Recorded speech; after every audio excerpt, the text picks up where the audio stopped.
more of a sort of like something like that rather than something like that. Intro music for the baking show. Intro music for the baking show. Intro music for the baking show, which is called Baking with Ben. This is the sourdough version now. This one. Hi there, welcome back. So we have arrived at the fabled land of sourdough. First of all, welcome and congratulations on getting this far and listening to me. If you are watching this, this is a real... we're embarking on a brand new adventure, and sourdough, if you let it, can completely take over your life. The thing with sourdough, it's always a work in progress. Practice is the prime thing to mention, because you can't get better at it unless you keep doing it. And I think if you get a recipe, you follow a recipe, and if you follow it correctly, it should work out fine. But because with sourdough, it's a living thing, it's inherently chaotic. And we as sourdough bakers are constantly trying to work with sourdough to get it to do what we want it to do. But yeah, don't feel disheartened. The worst thing to do when you're baking is to just feel defeated. Instagram is a hole of people posting great pictures. It's gonna be a great old time. We're gonna have a cracking old time. So let's get started. In this bowl, we've got 850 grams of strong white flour and 150 grams of medium rye flour. If you can't find medium rye, you can use some wholemeal, some spelt. In here, we've got some very warm water. So you're looking at 33 degrees here, 92 degrees Fahrenheit. The temperature of the water is one of our key tools, one of the key weapons in our arsenal for getting the sourdough to do what we want it to do, which is to become really, really active and start to ferment and fill our bread with loads and loads of lovely gas, and also offer our gluten structure loads of strength. So quick chat about starter. I'm going to just check to see how active this is now, and hopefully this should be perfect for it to go into the bread. And the best way to do that is to check by smell. So have a little whiff. It should be smelling like a ripe yogurt. You can give it a taste, and it wants to taste a little bit cultured. And then the best way to do it is just to check by just taking a little spoonful out like this, and then just resting it in your water. And if it floats, it should be ready to use. If it sinks, then you're better off just leaving it a little while. So what we've got here is the dough is floating.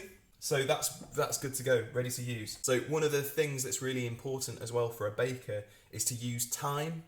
Quite often bakers who are starting out are impatient and they think that they've left it too long, and actually they've just not left it long enough. If you leave your dough longer, it should start to show you that it's working. So what we're going to do is we're going to mix all this together. Okay, so I'm going to weigh in now 225 grams of sourdough starter. And we're just going to mix this by hand, just mix it all together. And so this is still feeling quite warm, which is perfect. And then that's going to go straight into the flour here. And we're going to mix this by scrunching the dough between my hands. I just turn the bowl a couple of degrees every time I scrunch, and I'm just making sure that the dough goes right between my fingers as I scrunch that together. And we keep doing this until all of the flour is thoroughly hydrated, and you check that by looking underneath the bowl and seeing if there's any dry bits under there. And this isn't kneading, we're not kneading this dough, this is just incorporating flour and water and your sourdough starter, making sure that the starter's reaching every part of the dough. You just want to get it thoroughly incorporated, thoroughly sort of engaged with everybody else, and invite everyone to the party. And you don't need to worry if there's any lumps in there, that'll be fine. The sourdough will start to break those lumps down. And we're going to leave this now just to do its own thing for about half an hour. All of the rest periods today will be half an hour for this sourdough. And then whack a bowl on top. So we left this for half an hour, and in that time it will have built up loads of strength, and it will have also started to ferment a little bit. Let's see how it's getting on. What we're looking for is to see that it's nice and stretchy, and then we can add the salt, which will offer our dough even more strength at this point. So we've got our salt here, so sprinkle that over like that, and that's 15 grams of sea salt, and we're going to just chop this into the dough. And we're going to carry on doing this until we can't feel any granulation left on our hands in the dough. Okay, okay, okay, okay, okay, okay. Okay. So now I can't feel any more granules on my hands. I'm going to stop mixing, and we're going to leave this for another half an hour, and we're going to start doing our folds. So this is the beginning of the process that we call the bulk fermentation. And what this means is that whilst all of the dough is in the same bowl, it helps the dough to ferment. So it's a good idea just to just transfer your dough at this point into an oiled container, and this will make the folds a lot easier for us to do later on. So we're going to leave that now for another half an hour, cover that up, and we'll just let that do its own thing. So my house is particularly cold, so I just wanted to show you one of the ways that I keep the dough warm during the bulk ferment. And I just fill my biggest pan with a half with warm water, and I just let the dough just sit in there, obviously covered, and that usually keeps the dough in the range that we're looking for. Yeah, there you go. So we'll perform the first fold. You just want to get your hands a little bit wet, and then what we'll do is we'll take a pinch from the side here, stretch it out with our hands, and fold it into the centre, and then turn it a little bit, a couple of degrees, stretch it out with our hands, and fold it into the centre. And what I'm doing is I'm taking some observations as I do this of the dough. So this is what's really important to remember as a baker, is about being diligent and attentive. I'm always observing how the dough feels. So I can see now that I'm getting loads more stretch out of the dough. That's showing me that it's building good gluten strength. And it feels nice and warm as well, which is really good. And it's feeling a little bit more like billowy, which is exactly what we want. Folding the dough, it helps us redistribute the heat around the dough, but also we're redistributing any areas of sourdough activities. But then also what we're doing is we're developing the gluten structure as well. So as we stretch this dough out and fold it over itself, we're sort of inviting other bits of gluten into the party, okay? So this bit hasn't met this bit yet, but in a second we're about to match make, and they're going to be like best friends. So we keep stretching this out and folding it over until basically we can't do it anymore, okay?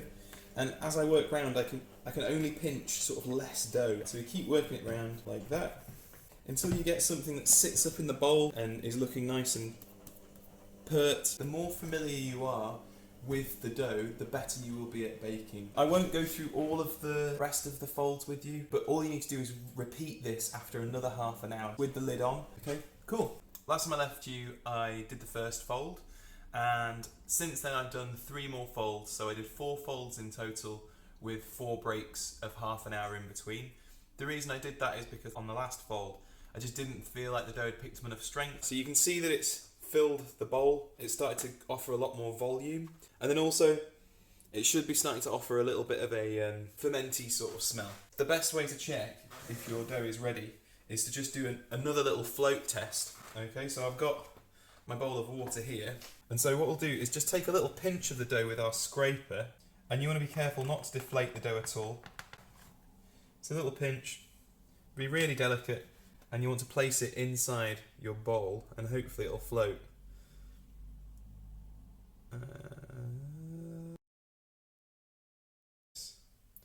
And then just set it down in your pot. Yeah, there you go. So it's starting to float there, so that's ideal. That's exactly what we want. Okay, so I'm going to give this sort of a medium dusting of flour. So just get a bit of flour on there. This is where you can go full Paul Hollywood and just like throw and be special with your hands. That's a great bake. Okay, so I'm going to divide this into 900 gram pieces. It should leave us with like 100 grams left. So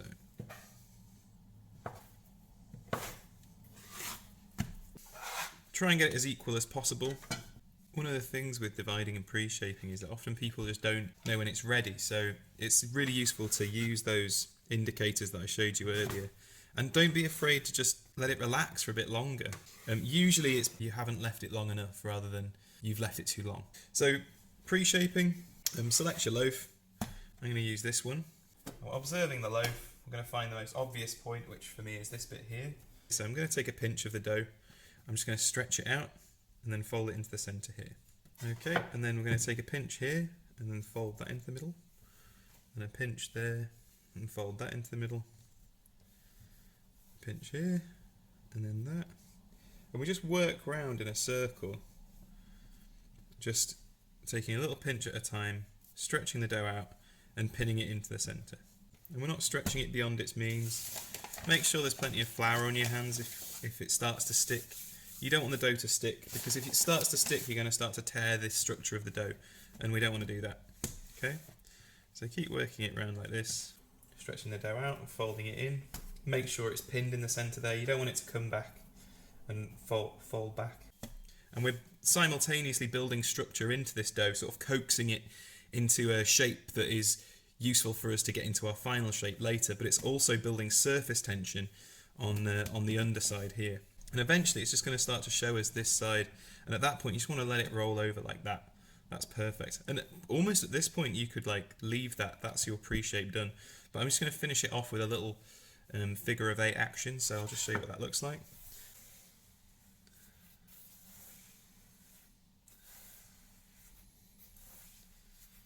And you're going to keep doing that until you build up a nice bit of surface tension on the top here. And you should be able to see a couple of bubbles sort of appearing there that you'll be able to sort of push around the surface. And that tells me that you've built up ample surface tension. Okay, it's a good point to get your scraper in and just scrape up any dough that's left underneath and picking up your loaf as one piece like that. And this can be a little bit, if you struggle with the figure of 8 action, this is a really good alternative. Take our scraper like this and just push the dough away from us like this. And as we do so, this leading edge of the dough is going to stick to the bench. It's going to create volume and surface tension coming out this way. So push it as we go like that. And then what we can do is just use our hand just to allow that to fall back on itself. And what we've done is just tuck that dough underneath itself. We'll turn it 90 degrees and just show you again. So I'm going to place the dough scraper behind on quite a high angle. I'm just going to push against the dough, and as I do so, it's just going to create volume here, and then I can use my hand just to allow that to fall back on itself again. We want it to sort of stand to attention, so something like that. We've got plenty of bubbles on the top, and we want it to sit up sort of like this rather than like this. Okay, so we're going to whack some bowls on top of these, and we're just going to let those rest for another half an hour. Cover those up. These are pretty much ready now to go, so you can see that they've dropped down in height and they've started to sort of pancake out a little bit. That's perfect. Okay, we don't want them to pancake out too much. Then you've got a bit of a problem. You might want to you might want to sort of reshape them. You might want to reshape them. Proving baskets are really important for sourdough. I like to line mine with a J-cloth just because it helps it. I don't really like the aesthetic of the outside of these, but if you want to shape these loaves to go into a circular basket like this, all you need to do for the final shape is to repeat the pre-shape I showed you just before, and then you want to roll it in some flour and then dump it in your proving basket. If you don't have a proving basket and you're willing to improvise, you can just use a plastic bowl like this. I'm sure you all know what a plastic bowl is. But you can take a tea towel, make sure that tea towel is totally doused in flour. It wants to be like drenched. And try and aim for a cotton tea towel like this, something that's got like quite a dense sort of knit. And then you want to place that into the bowl. Try and pin it around the edges. You sometimes use like clothes pegs, or you can use an elastic band. That's a good proving basket as well, if you don't have one at home. So we're going to final shape these now. I'm going to show you a super simple method for getting a really, really nice shape. I'm going to do a batard shape on both of these. Okay, let's go. Shaping. So a little bit of flour on your hands, and you just want to just gently flour the top of that with these two lovely little chaps. And then what we're going to do is taking our scraper, or if you can find, I can't find my plastic scraper, so no one cares. Okay, so we're turning the dough over, and when I'm handling the dough, I'm handling it really gently, so just using my fingertips. So I'm just not allowing the dough to settle in the fingers or on the hands, just gently sort of coaxing it and teasing it into a rough rectangle. That's what we're looking for. And the rectangle wants to be in a sort of landscape orientation rather than a portrait orientation. This was the seam that we were working into during the pre-shape, so we don't want to undo the work that we've done from the seam. We want to carry on working the dough into this point so that we build nice surface tension on this side, okay? Compress the loaf just a little bit. So not stretching the dough out, just pushing down and trying to get it to a nice even surface across the top. And we don't want to like disrupt too much of the air or any of the air bubbles that are in the dough at the moment. So we're just going to try and handle it quite gently. Okay, so something like that. We've got a rectangle looking nicey nice. And then what we're going to do is I'm just going to pick up this side of my dough. So choose an ear. It could be the left ear or the right ear. Stretch it out a little bit, and then we're just going to fold it a third of the way across. Okay, try and neaten up those edges if you can. And we're going to pick up this side, and then fold that across here like that. Nice. Okay. At this point, you want to make sure that the dough is loose from the bench, which mine is, thankfully. And then I'm going to pinch this piece of dough. So there's a lip of dough facing me here. I'm going to pinch that and stretch that out just a couple of centimetres, not very far.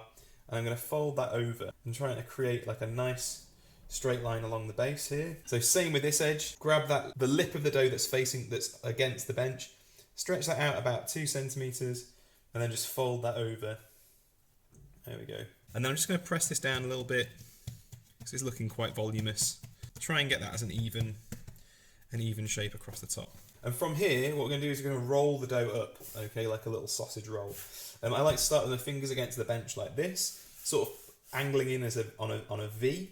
And I'm going to move my hands towards the dough. And as I do, I'm going to lift the dough up and over and then pinching the dough down and in, trying to create a nice flat line here, a nice flat line there. And that pinning down just creates surface tension here, but also holds the dough down that I've just rolled over. This time I'm going to go from the top. I'm going to roll it again and then just pinch that down. And that pinch, I'm sort of creating like a claw and pulling back, okay? So, like that. So roll and pinch, roll and pinch, roll and pinch, roll and pinch. Keep going until you have a nice lip facing around that side. And that's what we're looking for. When you look over the dough, you should be able to see a nice lip. And then what we're going to do is just hold the dough in place. I'm going to just pinch those, push those ends in. The unseemly ends. This new Agatha Christie novel. The unseemly ends of sourdough the bread. So we're going to put those ends in, and then we're going to karate chop all the way around, except for this bit that's closest to us. This bit is already sealed. I've already got a seal here because I've just rolled it up that way. So there's no break in the dough here. I don't need to karate chop the bit that's facing me. So we're just going to chop the dough into itself.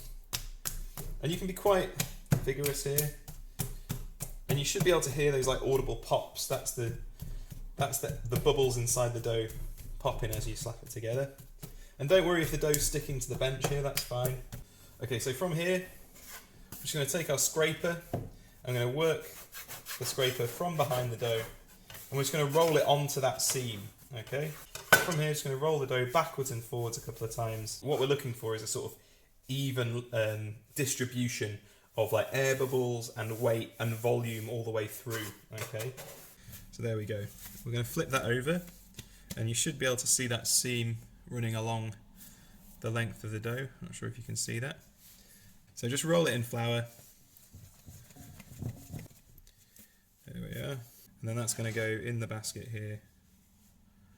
Just like that. Tuck it up, pop it in bed for a nice sleep. So there we go, we've got a pair of lovely lads there. What we'll do, probably just whack a tea towel over the top, and we're going to leave these for about 2 hours. And in those 2 hours, the dough's going to flatten out into the basket. We're not going to have these curved edges here, and they're going to prove up a little bit. And then we're going to put these in the fridge overnight to final prove. That'll basically help the dough come clean out of the baskets. It'll also develop the flavour and the structure of the dough, and it'll make it a little bit easier for us to score tomorrow as well. So I've just left these loaves for a couple of hours. So we'll have a look underneath. So you can see they've filled out the baskets a little bit. Whilst it's in the fridge overnight, it will continue to prove. So we'll whack a cover on these, we'll stick them in the fridge, and they'll be right as rain tomorrow.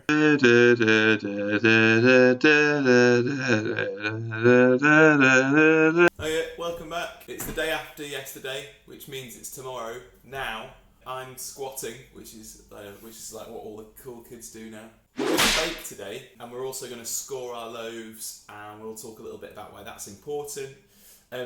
First thing to do is to check on your loaves that have been in the fridge, and we should just take a quick look.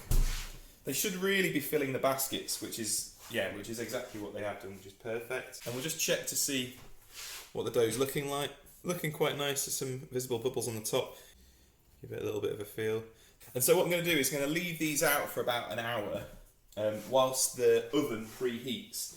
And that's just going to get the sourdough active again before it goes straight into the oven. So we're going to leave those on the hob here, obviously without any heat on it. And what we'll do is we'll whack our oven on as high as it'll go, and then you've got a few options for baking your loaves. I have a Pyrex dish here, which is an oval-shaped Pyrex dish. These are ideal for baking loaves in because they hold all of the moisture from the loaves inside. If you don't have a Pyrex dish, you can also use a cast iron dish. Again, principle's pretty much the same. If you don't have any of those, you can use anything that's got a thicker bottom. Anything with like a big, thick bottom that can hold and retain the heat from underneath is the best. So the thickest baking tray you've got, just the thickest stuff you've got basically. So what we'll do is we'll stick the Pyrex in the oven. I'll let that come up to temperature, and then we'll bake in about an hour's time. Right then, so the oven's up to temperature, which is great. 250 degrees Fahrenheit. We're going to score now. I've got a lame or a lame it's a razor blade basically on a stick. But if you don't have that, try and aim for the sharpest knife you've got, and also the thinnest knife. So this is like a sort of fish knife, super thin, mega cheap. I think I got it from Wilko's. Product placement. Get them sponsorships in, Wilko's. Yeah, so something like that, super thin and super sharp. So what I'm going to do is just going to show you the proof of the dough. It's looking nice and billowy and nice and marshmallowy. It's giving loads and loads of like bouncy feel. It's like sort of the top of a bouncy castle. It's like, that is perfect. The best way to check is to take a little bit of flour and just push your finger into the loaf, not very far, just a little way in, and then just hold your finger there just for a few seconds, and then bring your finger out. And you see how it's starting to sort of spring back. Now, we know that the dough is fully proved when it springs back about 20% of the impression that we left in the dough. In this instance, I'm getting about a 30% spring back, which is fine. It's a little bit underproved, which just means I'm going to score it deeper so there's more space for the dough to expand out of when it goes in the oven. So when we're tipping the dough out, we need to be super gentle. We don't want to degas any of this lovely carbon dioxide that we've built up inside of the dough. So I'm going to tip it out really gently. What I like to do is just let it fall away from the basket edge like that. There we go. And then we're just going to grab this and just peel that off. We want to aim for the centre ideally. I kind of missed slightly, but we'll be fine. So I'm going to apply a bit of pressure down, gently pull away. The blade's going to go in at an angle, and I'm aiming for 2 millimeters into here. I'm going to angle the blade out slightly and press down. I'm going to draw my blade down in a confident motion. I'm going to pick my starting spot and my ending spot. I'm going to just strike in one motion as best as I can. So blade in and then strike. Okay. Blade in like that and then strike down. Now we're going to pop the top on here. Seal the dough off. There we go. And then this is going to go straight in the oven. Okay. There it goes. Okay, that's 20 minutes. We're going to look in the oven and we're going to check to see how the bread is doing. And if it's good, if I'm happy with it, I'm going to take the lid off and release the steam, and then we're going to bake it until it's done. I really hope you. Ho-ho! Mama. Here we go. She's looking like a beaut. Here it is. Got a nice spring there, it's looking nice, and we're starting to get some coloration on the top of the loaf. That's exactly what we want. Once we've got that coloration, the bread can't spring anymore in the oven. So we're going to pop it back in until it picks up loads more colour, and then we'll bring it out. That'll be great. Okay, 20 more minutes I reckon. Well, let's do 15 and then let's have a check. Oh yeah, lovely. Okay, so there we go. That's our bread there. It's looking nice. We got a nice oven spring there, a really nice ear. And this ear will capture all the heat from the top of the oven, create really nice caramelization. It's looking nice, looking good, pretty happy with it. We'll let this cool down, we'll take it out of the pot and we'll just let it rest there on a wire rack just to cool down properly.